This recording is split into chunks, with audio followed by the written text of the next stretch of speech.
Hello everyone, welcome back to another video from Crazy Gamer.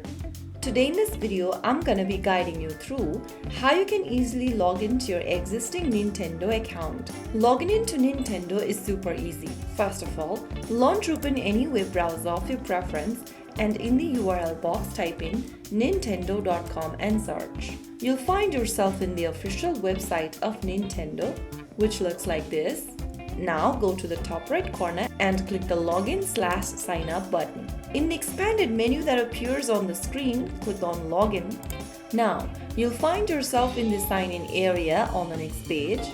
Click on the sign in button under for existing users to log into your existing account. Now go ahead and enter your email address or your sign in ID in the first field and then type in your password on the next. After typing down your credentials, click sign in. If you don't remember your email or your sign in ID and your password, you can get help by clicking the forgot your email/sign in ID at the bottom and then forgot your password option.